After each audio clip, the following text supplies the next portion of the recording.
I'm so happy. Thank you. We know the recording is in progress.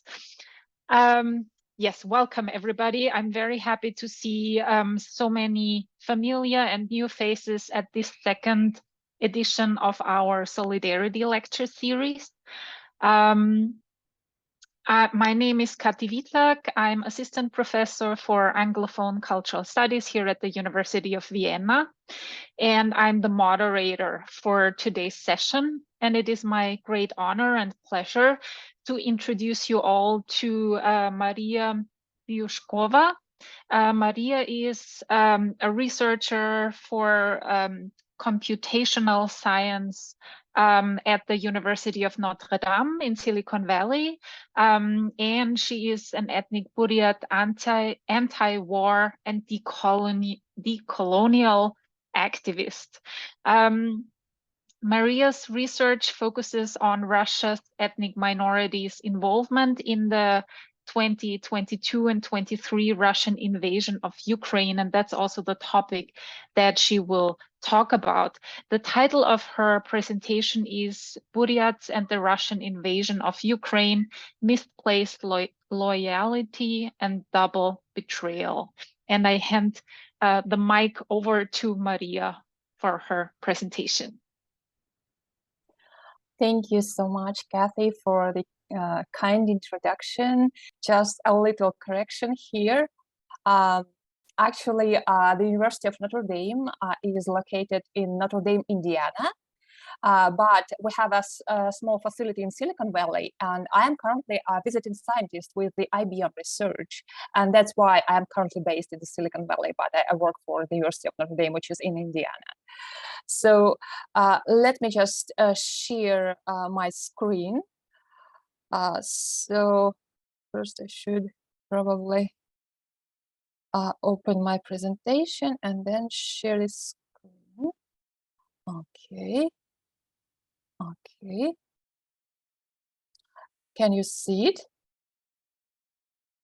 Okay, so I should just launch the full screen view. Okay. You can see it now, right? Yes, we see everything. Thank you. Okay, wonderful. So, the title of my talk today is Buryats and the Russian invasion of Ukraine, Misplaced Loyalty and Double Betrayal. And first of all, this is the outline of my talk. And first I will just tell you a little bit about myself. And then about Buryats, about the indigenous Siberian nation I come from, then about Buryatia, and the new term I have invented, Buryatians, right?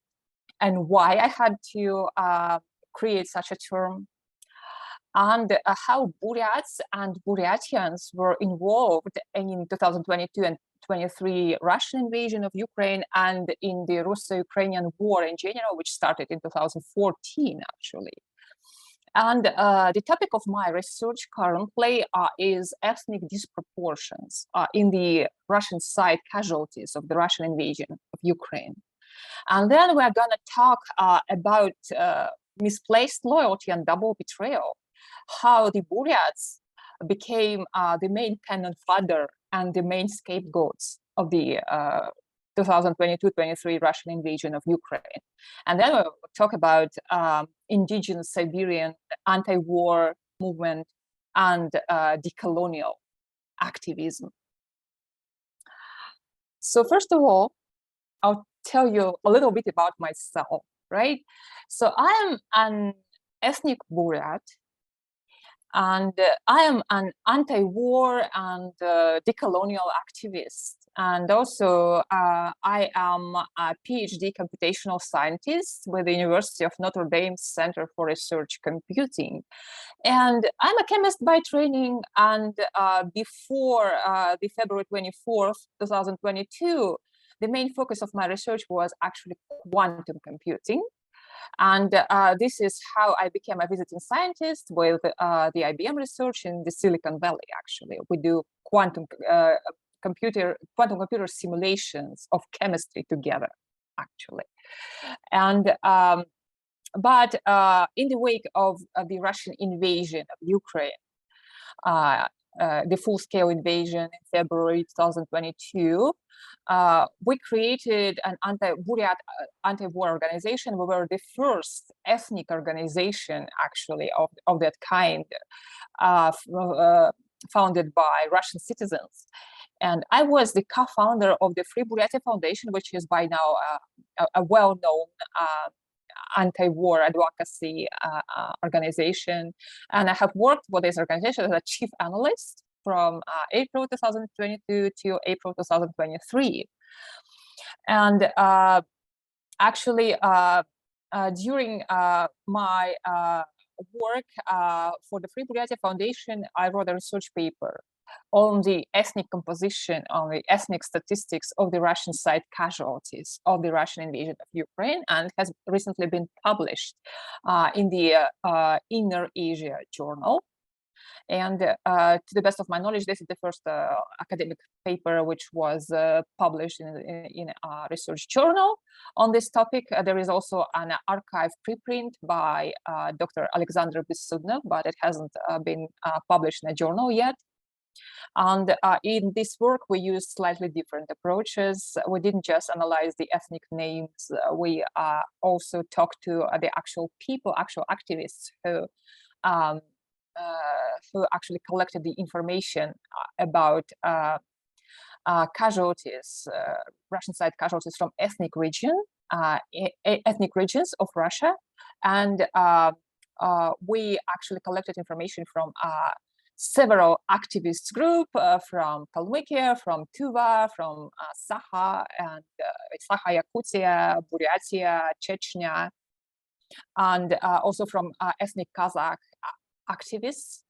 So, and this paper was published in May, and we will discuss it later in my talk. So now the focus of my research has shifted towards social sciences, and right now I'm working on the statistics of the Russian side casualties and the information that we can get from the obituaries, right, from social media, mining, and things like that. So let's talk about Buryats, Buryatia, and Buryatians. So actually, the Buryats or Buryat Mongols are a Mongolic nation, which is indigenous to the southeastern Siberia or North Asia, right? So because Siberia itself is a colonial term, right? And the alternative term for this area is North Asia. And in the picture on the right-hand side, you can see our traditional outfits, right? And it is a traditional summer festival in Buryatia. And this is what we look like. And this is what the weather is like in Buryatia in midsummer. So it's not that cold during this summer, right? But the rest of the year is very cold. So there are about 460,000 Buryats living in Russia, mostly in Buryatia, in Irkutsk region, and in Transbaikalia, and 45,000 in Mongolia and 10,000 in China.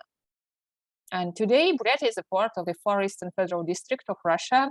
So at first, Russian settlers arrived to Buryatia in the second half of the 17th century, and Buryatia was colonized during the 17th and 18th century. And of course, it was military conquest, but you know, officially, both the Soviet Union and post-Soviet Russia, they only promoted the narrative of peaceful and voluntarily unification with the Russian Empire, which is obviously not true. But unfortunately, our true history and the true history of colonization of Buryatia was just erased from our memory, and very few people are actually talking about that, because now it is dangerous actually, and basically you can go to jail for that, for publicizing this type of information, how Buryatia was colonized and conquered, and how much our nation was hurt by that, right? And how many people died. So it's just not safe to talk about this. And there are less than 1 million people, 970,000 living in Buryatia, and most of them are ethnic Russians, actually. Because Buryats make up about 30% of Buryatia's population, and about 1/3 of ethnic Buryats live outside Buryatia. And that's the result of Joseph Stalin's partition of Buryat Mongolia, right? Because historically, Buryat Mongolia was a much greater territory. And in the picture on the right-hand side below, you can see what the map of the Buryat Mongol Autonomous Republic in the 1920s. Actually, and it was much greater area. There was some area to the north from Lake Baikal, for instance, and there were two, so to say, exclaves, right, which are now in Irkutsk region. And so if you can see the cursor here, so this area, the area to the northwest is now Irkutsk region, and this area, the exclave to the south, is now a part of Transbaikalia. And during the Soviet time, they were called the Aga and Ustarda Buryat autonomous districts. There are two autonomous districts, but they were merged in the year 2008. Actually, they were merged into Transbaikalia and Irkutsk Oblast, respectively. Actually, the autonomy, the ethnic autonomy, was taken away from the Buryat population, actually, and they were just ceased to exist. So, and what we have left now is just the Republic of Buryatia, right? And because the population of Buryatia is very ethnically diverse, and Buryats are only a minority there, for the lack of an official collective term for the residents of Buryatia, I'll use the word Buryatians, right? So Buryatians, who are mostly Russians, and only less than 1/3 of them actually are Buryats, right? And it's very important to know that the demographics is very complex, right? Because the majority of Buryatia's population are Russians, and at the same time, many Buryats live outside the present-day Buryatia, right? Some of them in Transbaikalia region, in the former Aga Buryat Autonomous District, and some of them in Irkutsk region, right? And my family was actually from the Ustarda, so from the Irkutsk region, not from Buryatia proper, actually, right? And it is a result of Joseph Stalin's partition of Buryatia into 5 parts, and Buryat Mongolia. And a prominent anthropologist, Marjorie Mandelstam-Balzer from Georgetown University, described this event as Stalin's gerrymandering of Buryatia.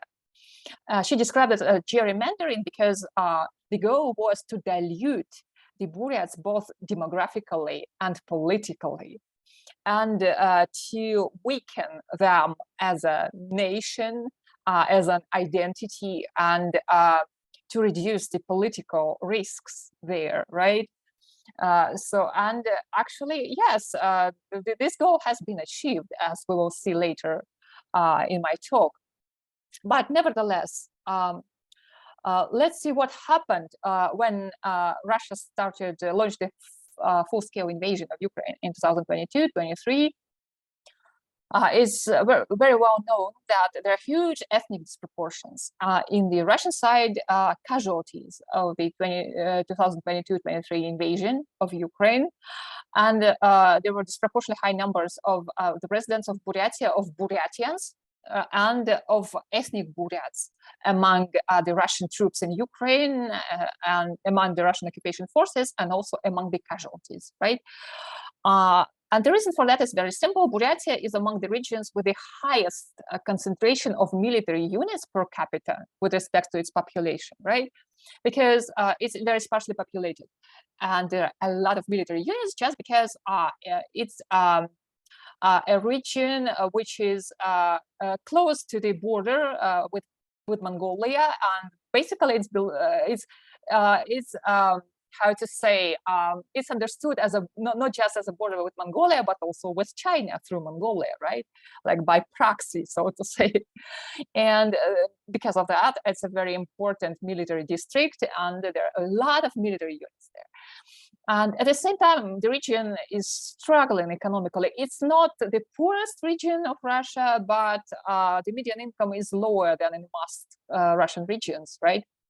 And because of this, Buryatians, regardless of ethnicity, are more likely to join the military as contract soldiers just because they can't find any other job, right? Any other stable job in the region. But contrary to popular opinion, it's the combination of both factors, presence of military units and presence of military bases and poverty. And actually, presence of military units is more important than poverty, because in the regions which are prosperous economically, if there are a lot of military units, there will be a lot of casualties as well. And also systemic discrimination of Buryats clearly affects their social mobility, and therefore probably they are more likely to join the military compared to the non-Buryat residents of Buryatia, of non-Buryat ethnicity, such as Russians and so on. Military units from Buryatia were involved in the Russo-Ukrainian War since 2014. This is very important to note. And more specifically, the 5th Tank Brigade from Ulan-Ude stood out because there are a lot of ethnic Buryats, about 40%. 40% of the military personnel there are Buryats, but they're still a minority, right? However, they just stood out because of their Asian appearance, and of course, the Ukrainians and the whole world immediately knew that Putin sent, troops from Siberia to participate in this war, in the Donbass war, just because they were Asians, and obviously there are no Asians in the western, in the East Ukraine regions, right? And but from the first days of 2022 Russian invasion of Ukraine, it became obvious that a lot of Buryatians were in the invading Russian forces, right? But ethnic Buryats again stood out due to their race, and it was immediately clear that there are a lot of Asian-looking troops, right? Just because the 5th Tank Brigade again was involved, heavily involved in the assault of Kyiv region, right? And the 5th Tank Brigade is a Russian military unit with the highest possible percentage of Buryats. It's 40%. It's just incredible, right? Because even in Buryatia, they're like only 29 or 30% of Buryats, but it's even higher percentage in the 5th Tank Brigade just because of military specialization, because Buryats are typically drafted to tank units. Because of their short stature, because they are shorter, right, and they fit in the tanks. And it's obvious because, for instance, there is an air assault brigade also located in Ulan-Ude, but there are mostly Russians, right? There are much fewer Buryats there, so the proportion is like this, right?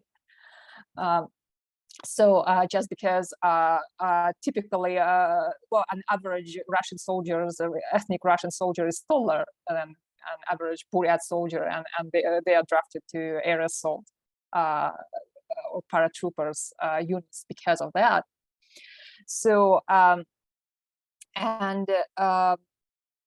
This is what happened in 2022. So it was obvious there are a lot of Buryats, ethnic Buryats, and also other Buryatians among the casualties, and also among the invading Russian force.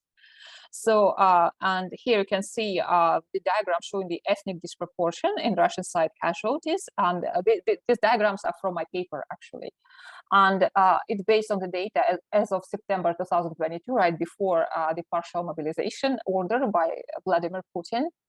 So, and you can see here that, first of all, any ethnic minority, any ethnic minorities in general are more likely to die in this war than ethnic Russians, about 1.7 times more likely on average. But for Asian minorities such as Kazakhs, Buryats, and Tuvans, the probability is for 5 to 10 times greater, according to different sources, than for ethnic Russians, right? And if you look at the diagram, at the pie chart, on the left-hand side, you can see the percentage of ethnic Kazakhs, Buryats, and Tuvans among the casualties. And on the right-hand side, the percentage of Kazakhs, Buryats, and Tuvans, respectively, in the Russia's population. And this is a dramatic difference, right? And also, if you are an ethnic Russian, actually there are more than 80% of Russians in Russia, but there are about 70% of ethnic Russians among the casualties, right? So the proportion is clearly shifted towards ethnic minorities, and more specifically towards Asian ethnic minorities. But between March 2022, the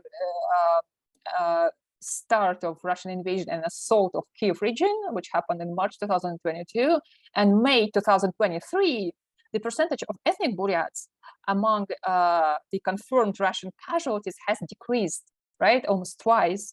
So more than twice, actually, from 3.3 to 1.6%. It decreased very dramatically, even despite the disproportional draft of Buryatians under Putin's partial mobilization order, right?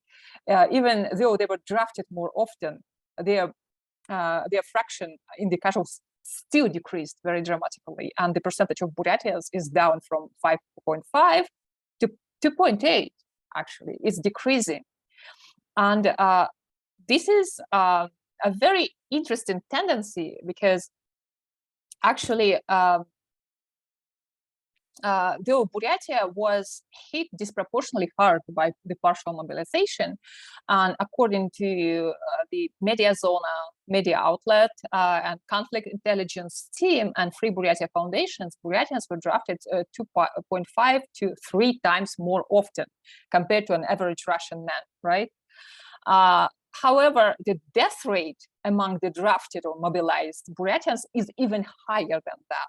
So they die 7 times more often than the civilians drafted from other regions. And that is that Buryatians, including the ethnic Buryats, aren't just drafted more often. They are more likely to die even after being drafted, right? Compared to other drafted Russian civilians. That means that probably they are used in the most dangerous places, right? And they're given the most, assigned the most dangerous missions. And I have an evidence for that, because they were actually the first the first officially confirmed casualties among drafted Russian civilians were from Buryatia, actually. They were ethnic Russians, but they're from Buryatia, and that happened on the October 4th. 2022. So it was October 4th. So it was 12 days, literally 12 days after the partial mobilization was announced. And there were already first casualties, and they were from Buryatia. So they're sent to the front lines right away without any training, anything like that. And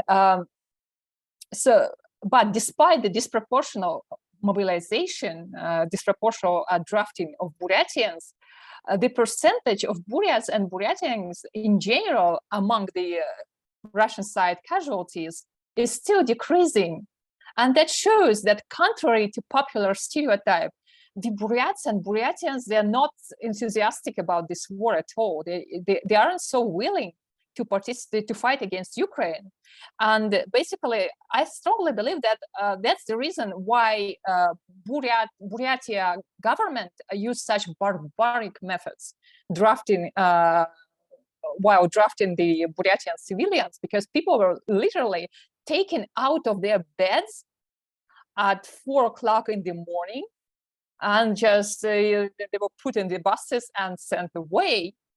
And they didn't even, the authorities didn't even provide proper documents, right, to drafting those people.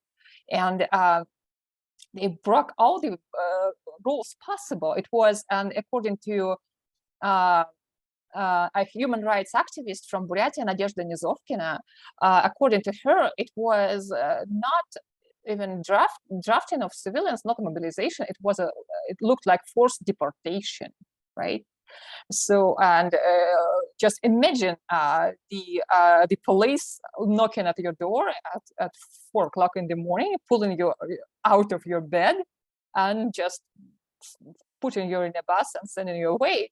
And 12 days later, you die in the war in Ukraine.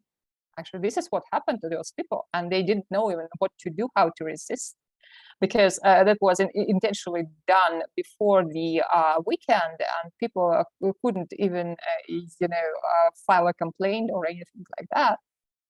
So, and Buryatia stood out because of that, because Buryatia was a region, the only region in Russia where this was done like on a regular basis. There were a lot of cases like that in Buryatia. Apparently, people were not so willing to participate in this war, and the authorities were aware of that. So, and now let's talk about misplaced loyalty and double betrayal, right? It's a very important topic because Buryats, unfortunately, they play a very infamous role in this war. And first they were the cannon fodder, and then they were the scapegoats of the Russian invasion of Ukraine.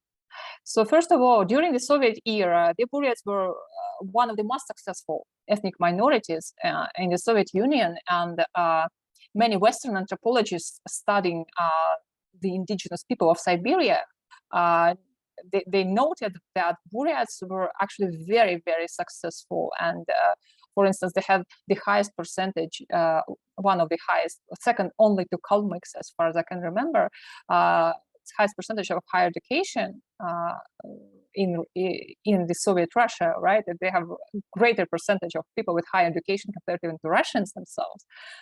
And Buryats became a model minority, and they just tried to be nice and blend into the Soviet society. But these achievements came at the cost of the erosion of the indigenous identity and culture, and the gradual loss of Buryat language, because we don't speak our native language, actually, and we are the most assimilated and Russified minority in Siberia, actually.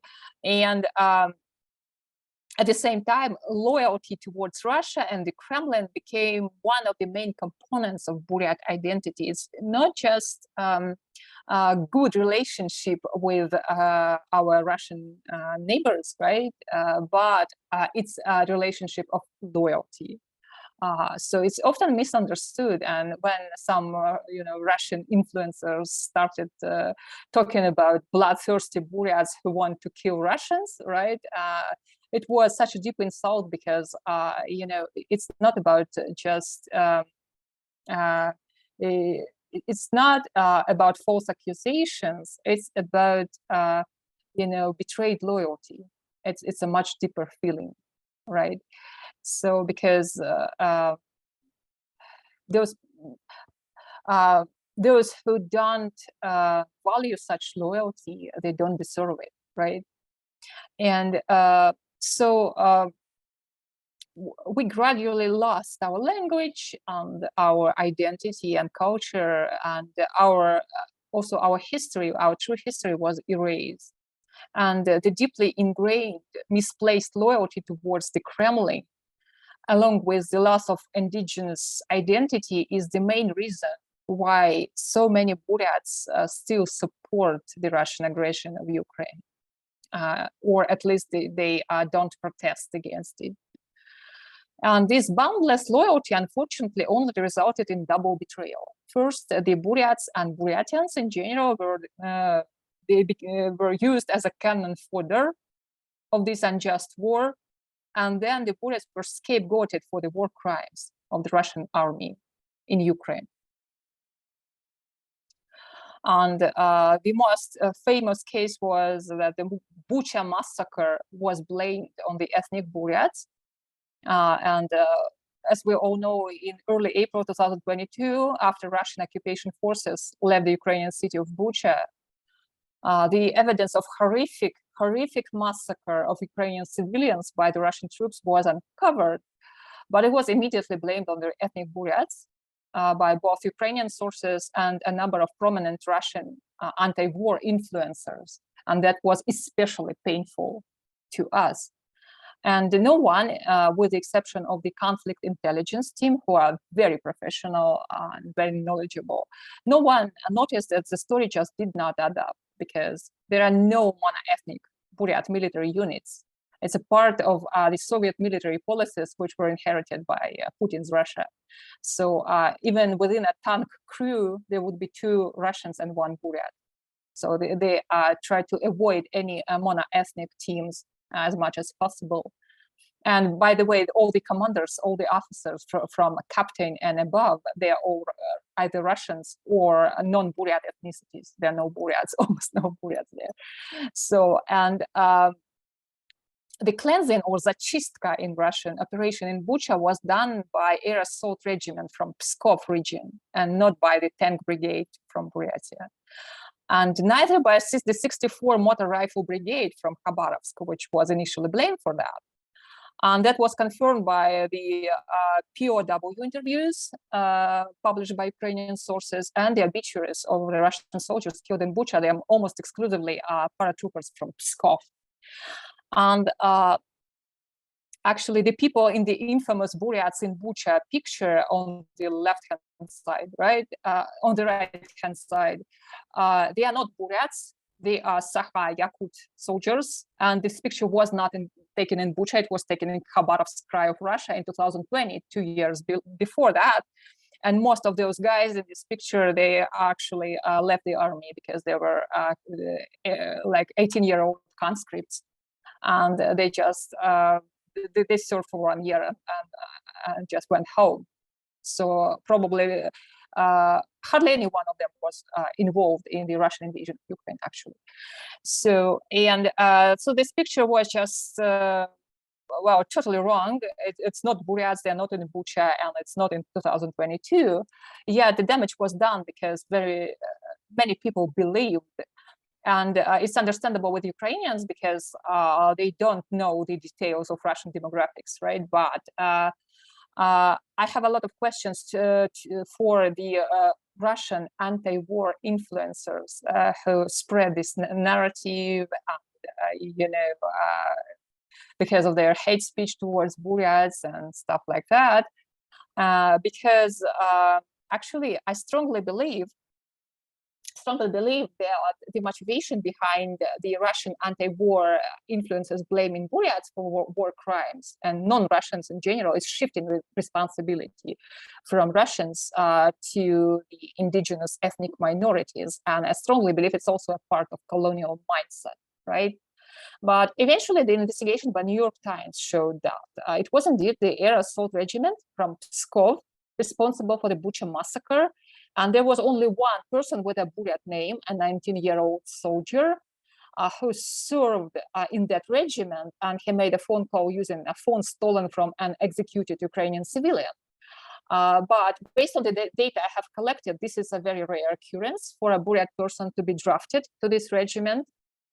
And this person apparently was the only Buryat involved in the Bucha massacre, but none of the Russian anti-war influencers ever apologized for blaming the whole Buryat nation based on a single person who participated in a war crime. Though there were way more Russians involved in this war crime, but they preferred to blame everything on Buryats just based on one person.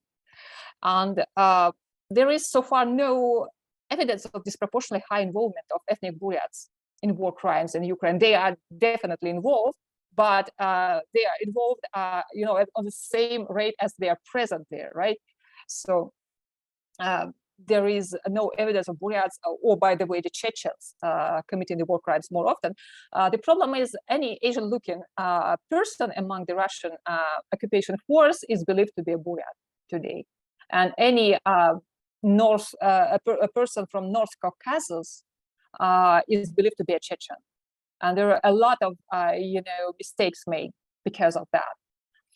And for instance, a Chechen activist, Abu Bakr Yangulbayev, told me about a case in Ukrainian city of Izum, where a doctor was killed by a Russian soldier, which was from North Caucasus and believed to be a Chechen, but finally it turned out he was from a different region. He was not a Chechen, he was from Dagestan, and he actually served in Moscow. He was from Moscow, so he had nothing to do in Chechnya. And there's similar situation with Buryats, actually, because there are a lot of Kazakhs serving in that paratroopers unit from Pskov, and probably they were also mistaken for Buryats. But unfortunately, such prominent and influential figures as Pope Francis still believe that Russians aren't to blame because all atrocities were committed by Buryats and Chechens. And notably in that infamous interview, the editors didn't even know how to spell the word Buryat in English, so they used Italian spelling instead, Buryati instead of Buryat. And as I work for a Catholic organization, of course, I was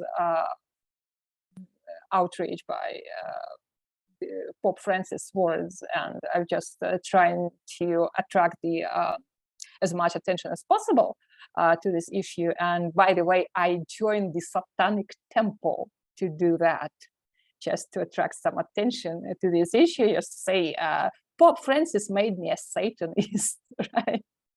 Because Pope Francis falsely accused my nation, and the Satanic Temple members were the only religious organization who showed empathy and support towards me. And that's why I decided that actually, Satanists today are more moral than the Pope himself, actually. And this is why I just use it to start a discussion at my Catholic university and Catholic community in general. So probably I'm sacrificing my career doing that. But, well, if I lose my career, so be it. I want to defend my nation anyway. So, and let's talk about the anti-war movement and the decolonial activism. This is the most important part of my talk, right? And first of all, for us, indigenous Siberian nations, anti-war and decolonial activism are very closely related, because both those movements fight against the imperial policies of the Russian government and the imperial mindset in the present day Russian society. It was very obvious from the very first days that Russia treats Ukraine as its own rebellious province and not an independent country. It's a very important notion, because unfortunately, Russia still, the Kremlin, both the Kremlin and a significant part of Russian society, they still believe that the countries which were once a part of Soviet Union, they're just rebellious provinces, right? And we need to subdue them.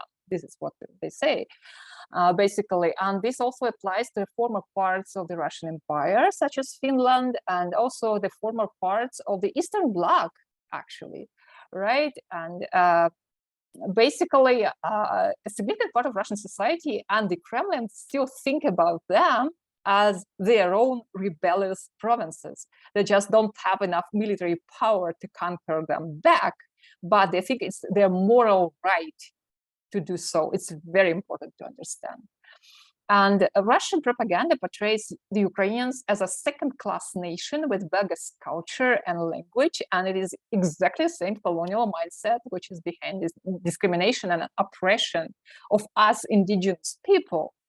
And the Kremlin wants to erase the Ukrainian history and culture exactly the same way our true history and our indigenous culture was erased.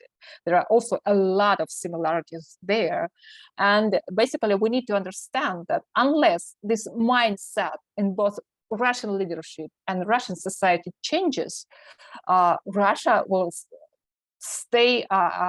continue to be a threat to the world, not just to the Europe, not just to Ukraine, not just the former parts of the Soviet Union, but to the whole world just because it's a nuclear superpower. And of course, when a nuclear superpower with a million-strong army attacks a neighboring country, it's very strange to blame it all on a tiny indigenous Siberian nation, right, which was itself colonized by the same superpower.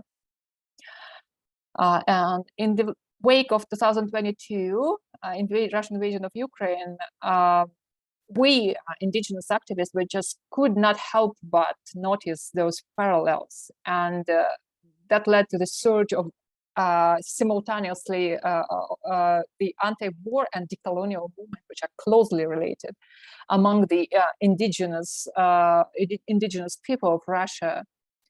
And I was a co-founder of the Free Buryatia Foundation. That was the first ethnic anti-war organization, and I'm proud to have paved the way to other activists and other ethnic organizations, right? And the main focus of my work is the regional and ethnic statistics of the Russian side casualties.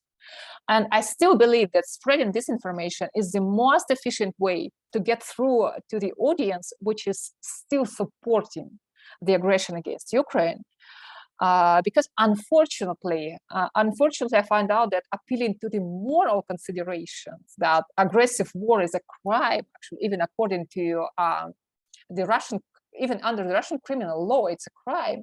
But unfortunately, it's not as efficient, because those people who understand that this aggression is a crime and it is immoral, they are against this war anyway, right? And we want to affect the audience, which is either undecided or still supporting the war.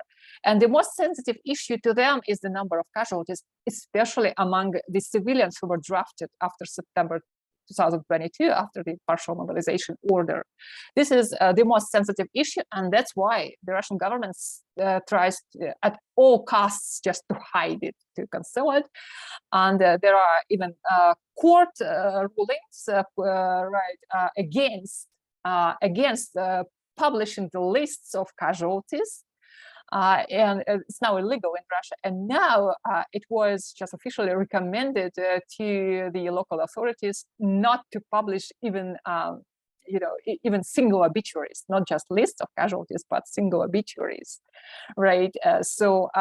Because this is the most dangerous, the most sensitive issue where people can, general public can change their opinion, right, from supporting the war to protesting against the war. So yes, but I mean, I have to admit, it's not just a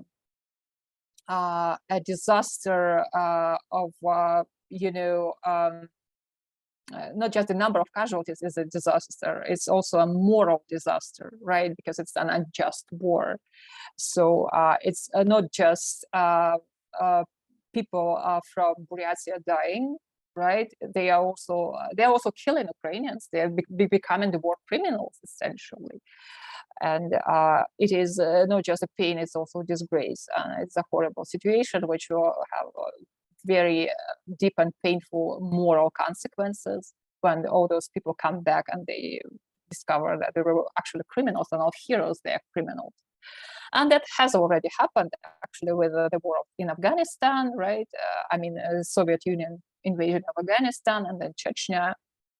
And I strongly believe that our work has also contributed to the dramatic decrease of the percentage of Buryats and Buryatians among the Russian side casualties.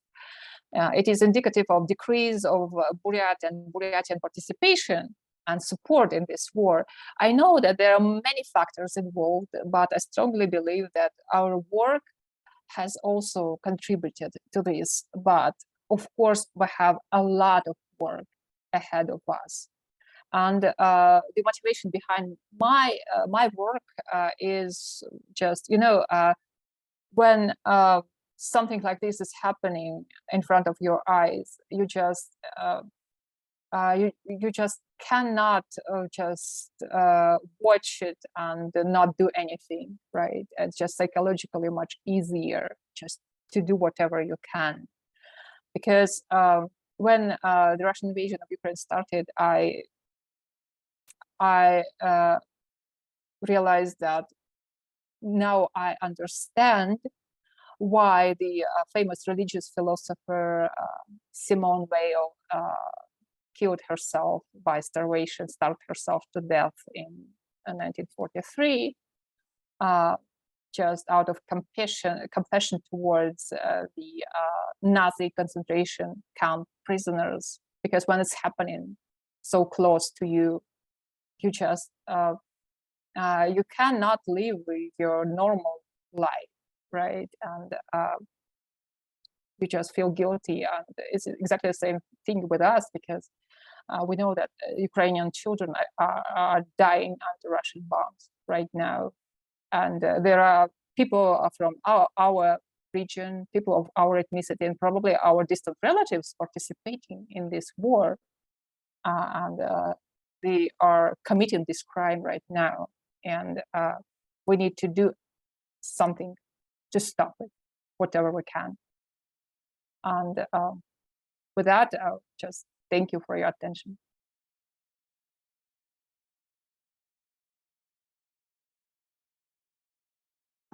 Yeah, thank you, Maria, for this really important and also personal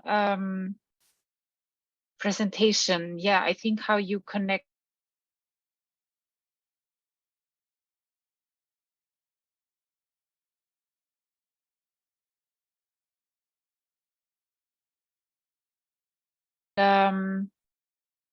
yeah, I'm very happy that that you could find the time to give this presentation here at NYI. Are there already any questions from the audience or any reactions by anybody? Yes, I see a hand up. Paulina, please.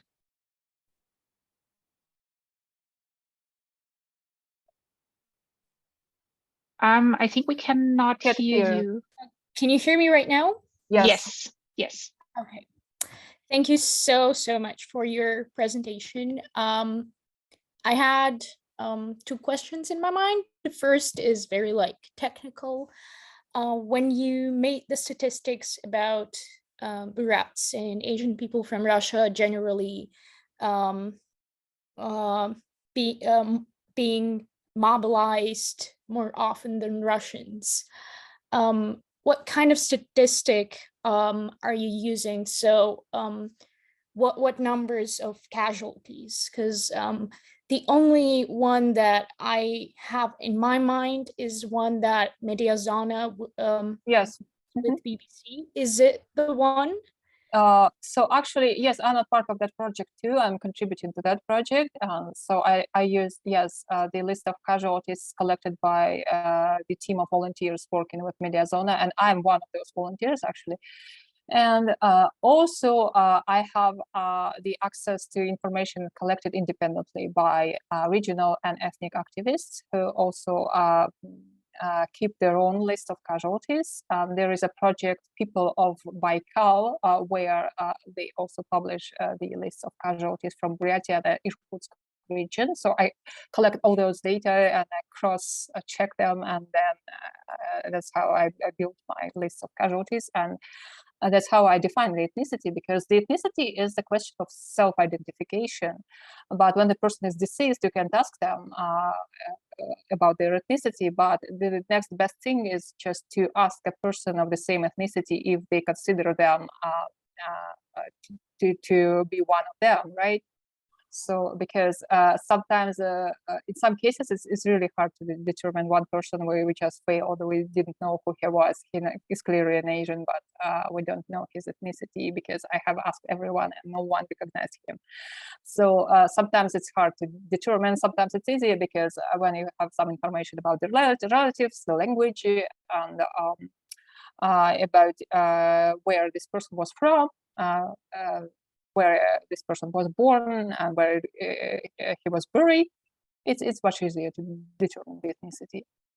Yeah, and the second question I had is kind of the question that I can't answer, and I feel like I don't have a right to answer. So the question is, how do Buryats, especially anti-war Buryats, look at the problem of responsibility. In terms of like, so of course we don't know whether Buryatia will be like a separate country or if it will be a federal state. It will continue being a federal state with more rights, and we don't know. But how do anti-war activists, especially from ethnic communities,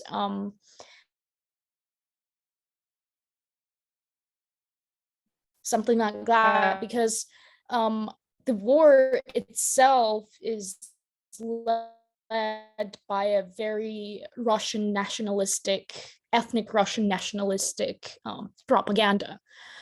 So yeah, my question concerns that, I guess. Well, I think, I personally think that, of course, it is very wrong to blame everything on ethnic minorities, and we have seen a lot of this tendency last year, right? And I am for the equal responsibility, and actually, because it's equally wrong to blame everything on Russians. Unfortunately, some of the Buryat independence activists, some of them, they tend to blame everything on Russians and to say that it's only Russians who have imperial mindset and stuff like that. It's not true. It's not true, because there are a lot of pro-war officials among ethnic Buryats as well, right? And for instance, the head of Buryatia, Alexei Tsidenov, he's an ethnic Buryat, and he's the biggest proponent of the war.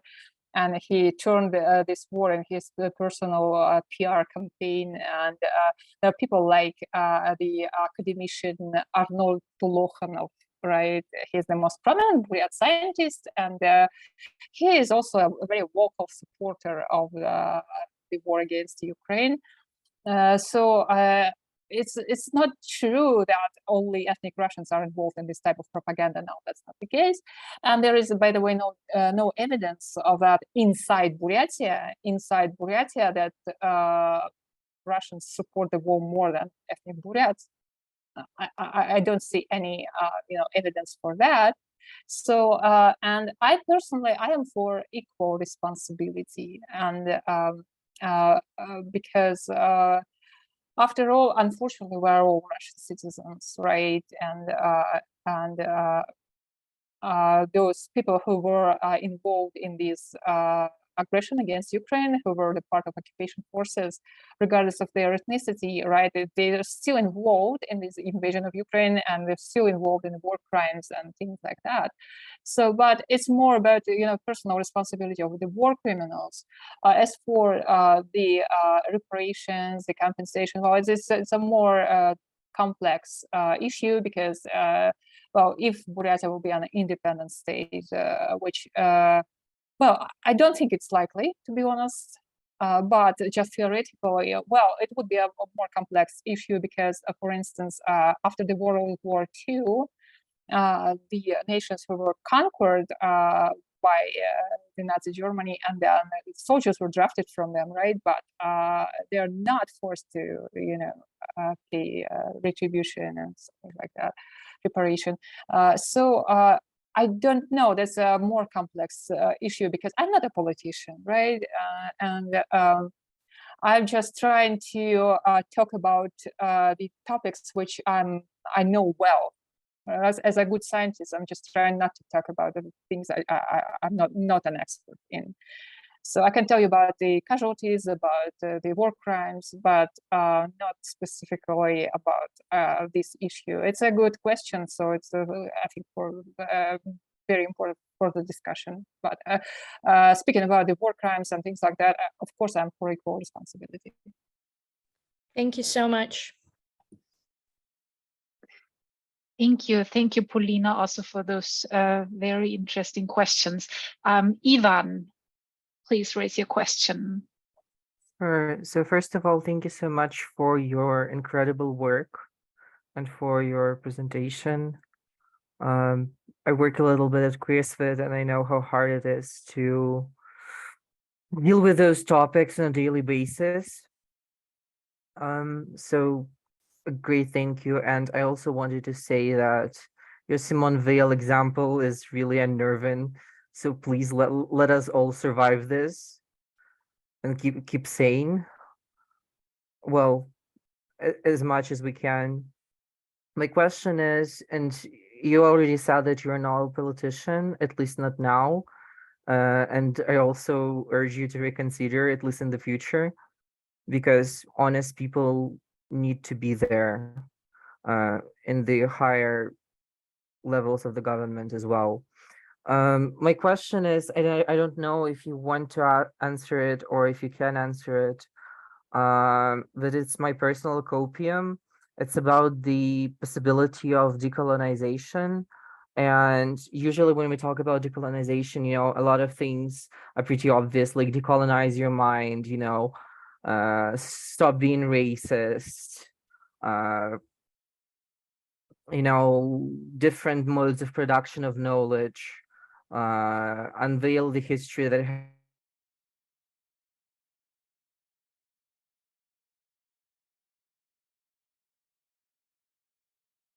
want to know your thoughts regarding the possibility of a better future. What would it look like for you? And what would probably Buryatia, which you would want to come back? Thank you. So I'm not planning to be involved in politics in any way, and the reason for that is I'm an American citizen now, and I intend to live in America and live and work in America and stay here. It's now my home, and this is how I feel today. And just I have no moral right to be involved in politics, but I think it doesn't. Well, if you speak against the war, it doesn't depend on your nationality, right? You have a right because it's a question of humanity. It's not a question of politics.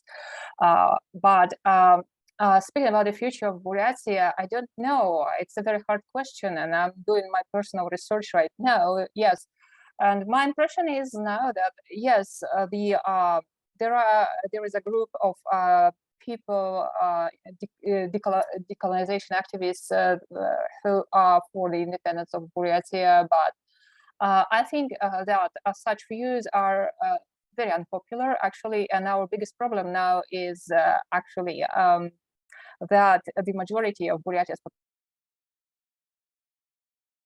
the current Russian government and its policies. So this is the issue we should address right now. And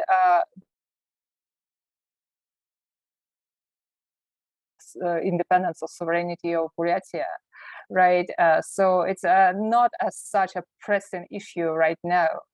And but nevertheless, I just want you know, the people of Buryatia, regardless of their ethnicity. First of all, I want the inclusive, you know, the inclusive society or an inclusive nation to be built, right? Not just Buryats, but I would say Buryatians. I just created this term for the lack of a better word, Buryatians in general, right? A new inclusive identity and inclusive nation to be built. And then for people just to have a right to decide for themselves, right? How they see the future of our region. Well, most likely it would be just still a part of Russia, but Russia will, I hope, it will be very different, and it would be a very different country with a very different system of government.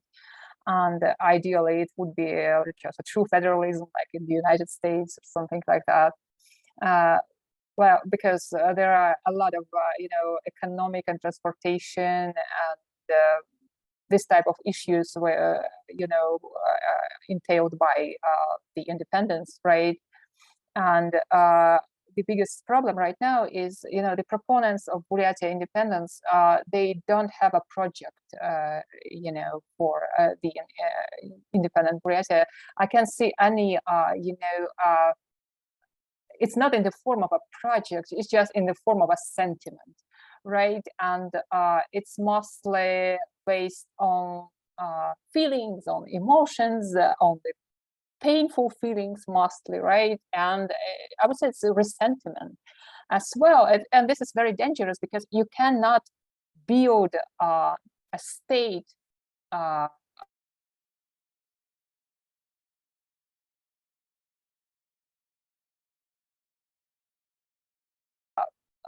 conflict actually on ethnic along the ethnic lines if you how to say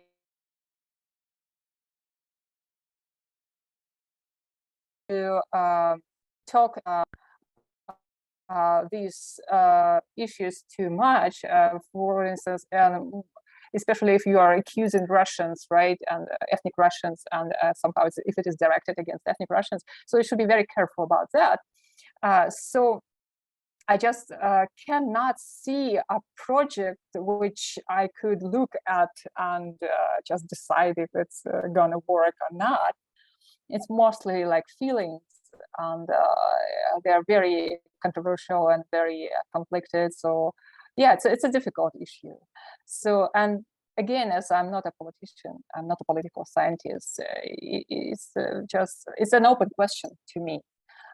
What I wanted just to say, I want to avoid an ethnic conflict at any cost. This is our main goal, because here it's very wrong to say that only Russians are to blame. That's not the case, actually, and that's why I'm for the shared responsibility. Thank you so much.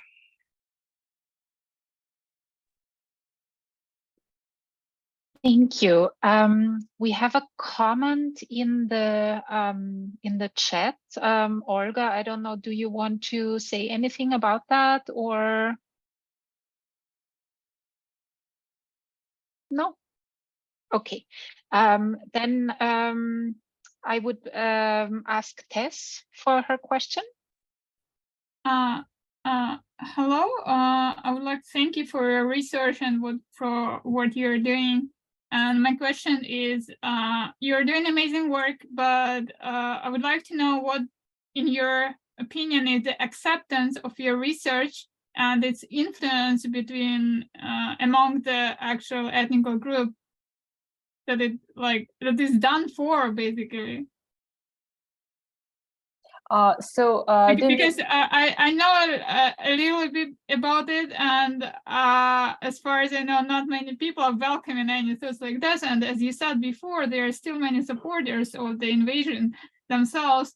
And how do you cope with that? How do you like it?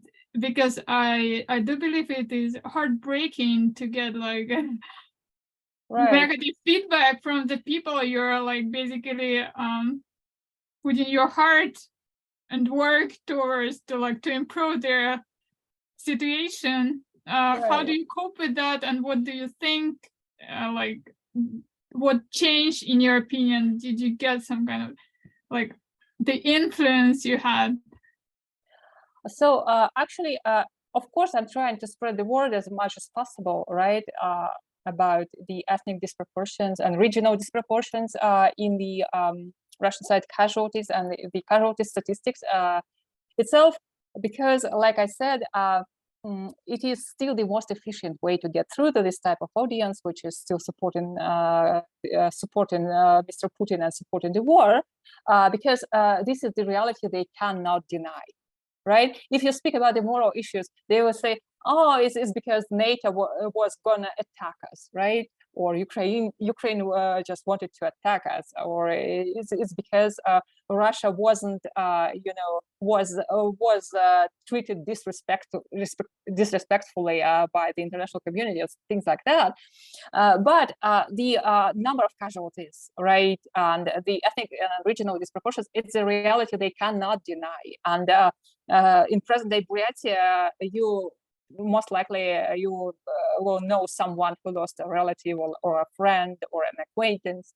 So it's still the most efficient and the most dangerous for the Kremlin, actually, and that's why they try to suppress this type of information and prevent it from getting through to the general public.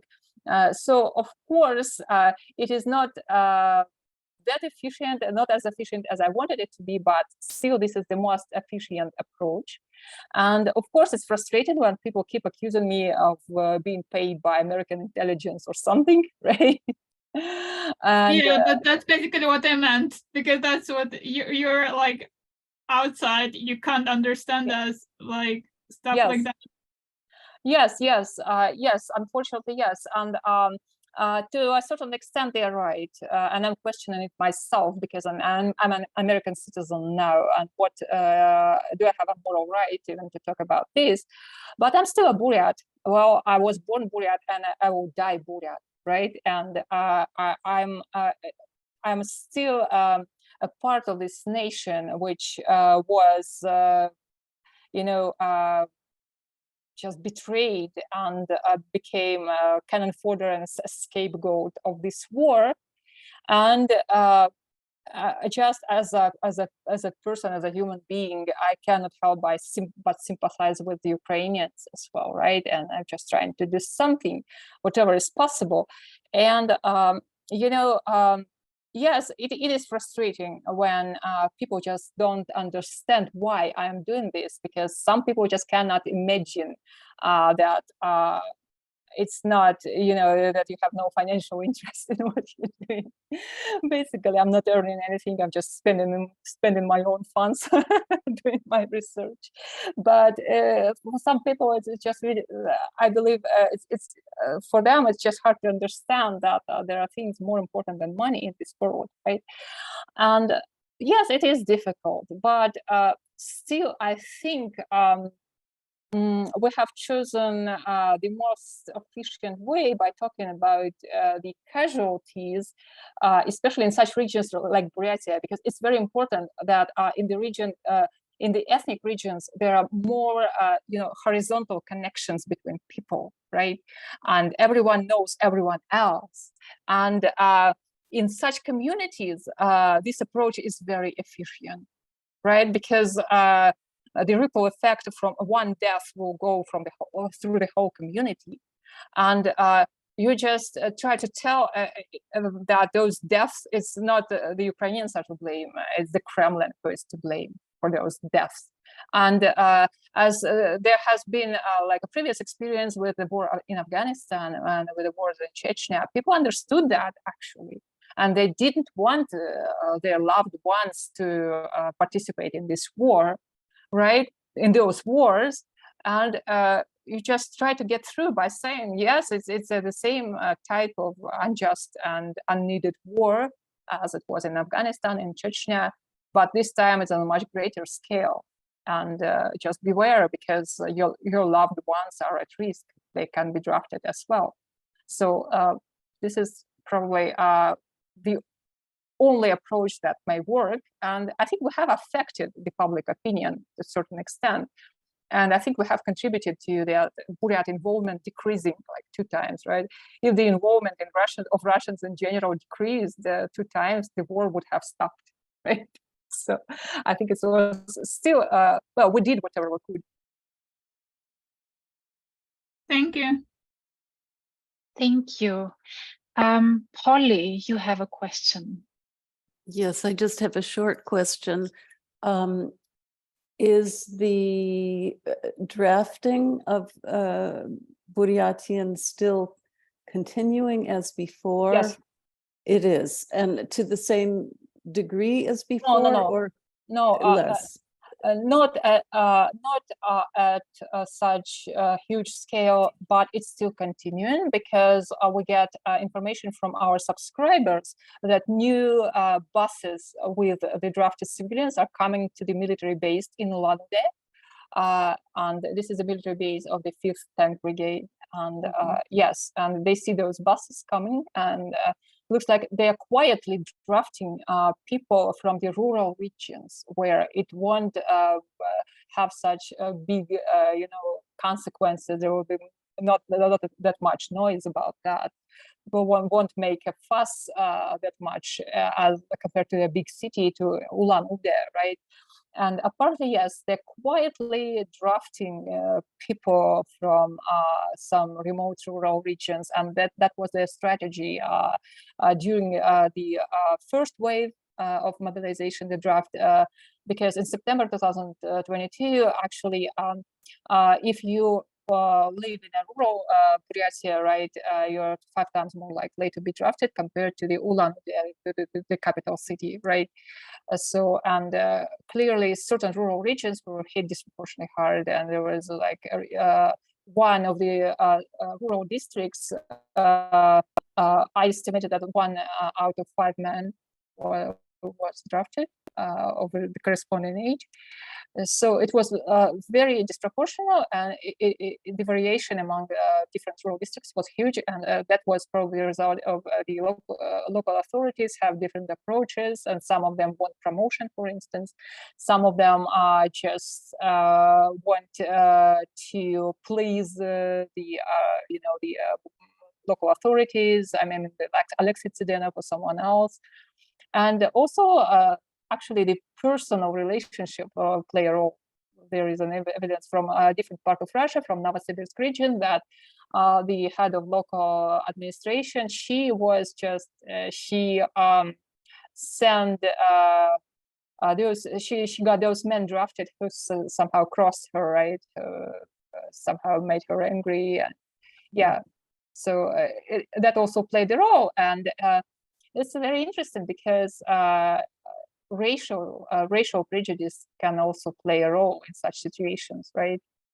Because if the head of local administration just hate Buryats for some reason, they might just try to draft more Buryats than Russians.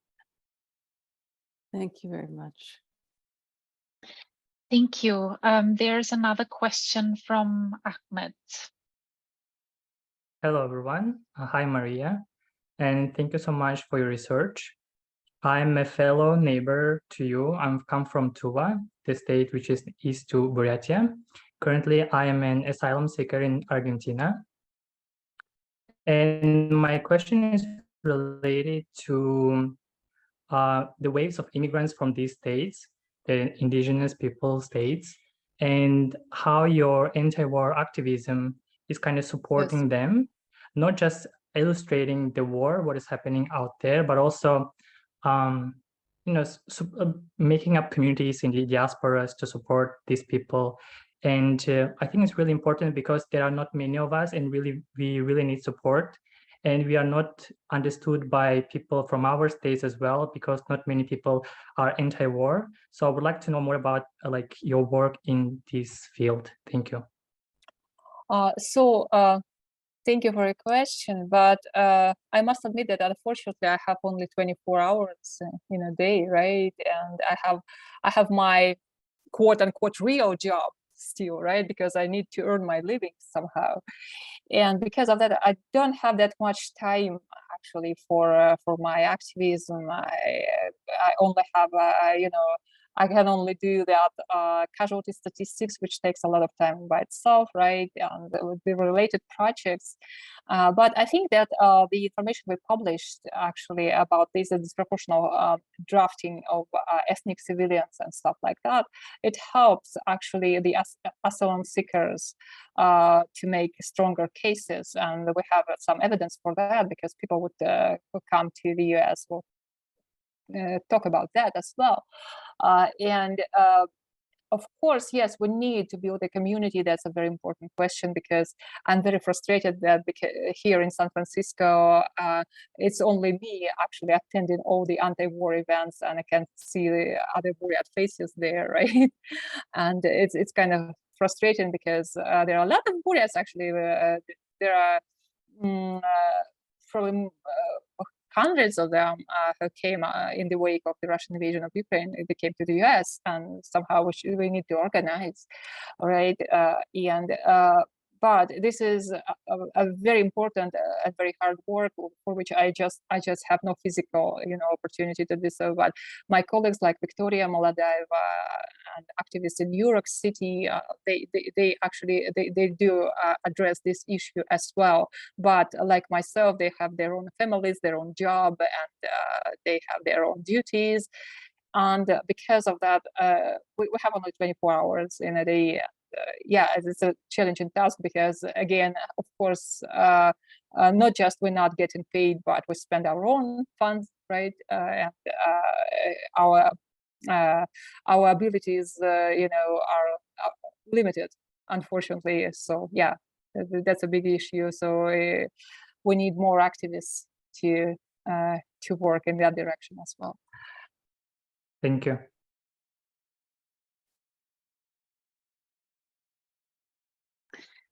Yeah, thank you, Ahmed, also for this question. And I think speaking about these issues is already creating a lot of awareness. And I can just say, from my own perspective as a researcher based in Europe, through the work that Maria does and other people do, and through the Buryat Foundation, but also other initiatives, there has been a change, at least in